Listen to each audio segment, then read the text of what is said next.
Hi అండి, నమస్తే. Welcome back to tasty spoon. నేను మీ భార్గవి. మీరు థంబ్నెయిల్ చూసే ఉంటారు కదా. అవునండి, ఈరోజు బ్రోకలీ తోటి హెల్దీగా అలాగే టేస్టీగా రెండు సింపుల్ రెసిపీస్ చూపించబోతున్నాను. దీన్ని చాలా టేస్టీగా అలాగే సింపుల్గా ప్రిపేర్ చేసుకోవచ్చు.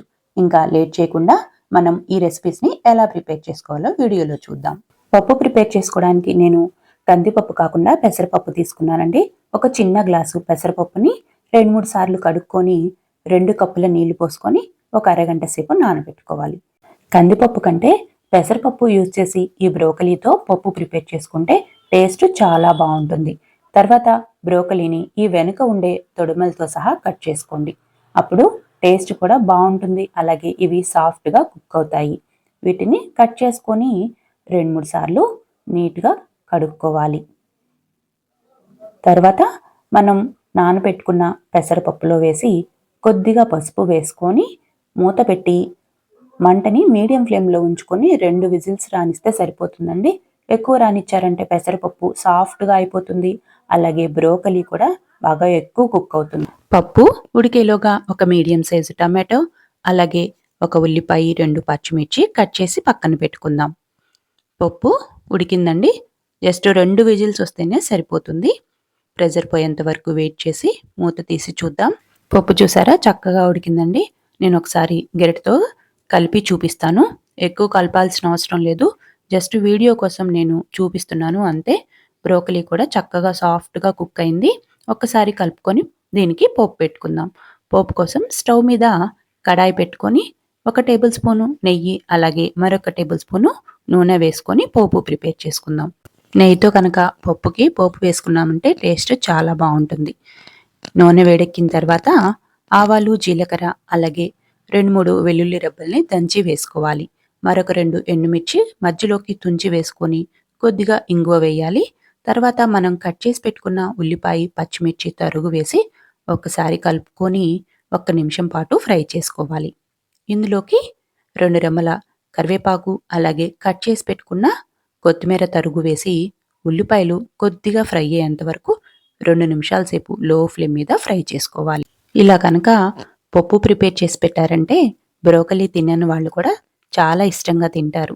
ఉల్లిపాయలు ఫ్రై అయిన తర్వాత కట్ చేసి పెట్టుకున్న టొమాటో వేసుకొని మరొకసారి కలుపుకొని మూత పెట్టి టమాటాలు సాఫ్ట్గా అయ్యేంత వరకు మగ్గించుకోవాలి. మరొకసారి దీన్ని అంతటిని బాగా కలుపుకొని ఇందులోకి 1/2 స్పూను ధనియాల పొడి కూడా వేసుకోవాలి. నేను ఈ బ్రోకలీ పప్పుని ఆల్రెడీ 3-4 సార్లు ట్రై చేసి ఫైనల్గా మంచిగా వచ్చిన రెసిపీనే మీకు వీడియోలో చూపిస్తున్నాను. ధనియాల పొడి వేసి ఒకసారి కలుపుకొని ఉడికించి పెట్టుకున్న పెసరపప్పుని అలాగే 2 స్పూన్ల చింతపండు రసం వేసుకోవాలి. చింతపండు రసము ఉప్పు ఎక్కువ పట్టదండి, చూసుకొని వేసుకోవాలి. అలాగే మీ కారానికి తగినట్లుగా కారం వేసుకోండి. నేను 1.5 స్పూను కారం వేశాను. అలాగే కుక్కర్లో కొన్ని నీళ్లు పోసుకొని పప్పులో యాడ్ చేసుకొని లో ఫ్లేమ్కి మంటని అడ్జస్ట్ చేసుకొని ఒకసారి దీన్నంతటినీ బాగా కలుపుకొని అవసరమైతే మరికొన్ని నీళ్లు పోసుకుందాం. పెసరపప్పు కదా, కొద్దిసేపటి తర్వాత మళ్ళీ కొంచెం గట్టిగా అవుతుంది. అందుకని తగినన్ని నీళ్లు పోసుకొని పప్పుని ఒక 2 నిమిషాల సేపు ఉడికించుకోవాలి.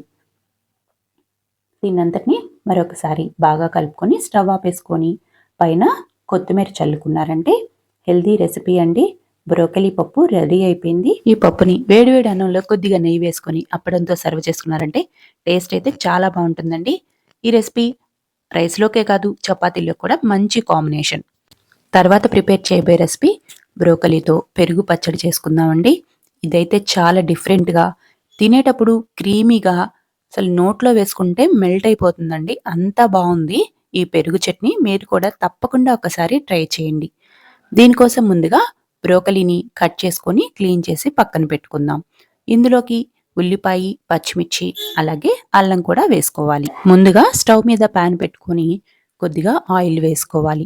ఆయిల్ హీట్ ఎక్కిన తర్వాత 1/2 స్పూన్ ఆవాలు, 1/2 స్పూన్ జీలకర్ర, 2 ఎండుమిర్చిని మధ్యలోకి తుంచి వేసుకోవాలి. అలాగే ఉల్లిపాయను కూడా పొడవుగా కొంచెం మందంగా కట్ చేసుకోవాలి. 2 పచ్చిమిర్చిని కట్ చేసి వేసుకోవాలి. అలాగే కొద్దిగా అల్లాన్ని కూడా సన్నగా కట్ చేసి వేసుకోండి. తర్వాత 2 రెమ్మల కరివేపాకు వేసి ఉల్లిపాయల్ని 1 నిమిషం పాటు ఫ్రై చేసుకోవాలి. మనం క్లీన్ చేసి పెట్టుకున్న బ్రోకలీ కూడా వేసుకొని కొద్దిగా ఉప్పు వేసుకోండి, ఎక్కువ ఉప్పు వేయాల్సిన అవసరం లేదు. అలాగే కొద్దిగా పసుపు కూడా వేసి దీన్నంతటిని బాగా కలుపుకోవాలి. మంటని లో ఫ్లేమ్ మీదే ఉంచుకోండి. దీన్నంతటిని ఒకసారి కలుపుకున్న తర్వాత మూత పెట్టి ఒక 2-3 నిమిషాల సేపు మగ్గించుకోవాలి. ఈలోగా గిన్నెలోకి కావలసినంత పెరుగు తీసుకొని రుచికి సరిపడా ఉప్పు వేసి దీన్నంతటిని సాఫ్ట్గా కలుపుకోవాలి. పెరుగు బాగా కలుపుకున్న తర్వాత నీళ్లు యాడ్ చేయకుండా కొన్ని పల్చటి మజ్జిగని యాడ్ చేసుకుందాం. ఇలా మజ్జిగ యాడ్ చేస్తే క్రీమీగా చాలా బాగుంటుంది. ఈలోగా బ్రోకలీ మగ్గిపోయిందండి. దీన్నంతటిని ఒకసారి బాగా కలుపుకుందాం. జస్ట్ 2-3 నిమిషాలకే సాఫ్ట్గా మగ్గిపోతుంది బ్రోకలీ, ఎక్కువ టైం పట్టదు. స్టవ్ ఆపేసుకొని మనం కలిపి పెట్టుకున్న పెరుగులో వేసుకోవాలి. దీన్నంతటిని ఒకసారి బాగా కలుపుకున్నారంటే మరొక హెల్తీ రెసిపీ బ్రోకలీ పెరుగు చట్నీ రెడీ అయిపోయింది. ఈ 2 రెసిపీస్ కనుక మీకు నచ్చినట్లయితే వీడియో లైక్ చేయండి, షేర్ చేయండి.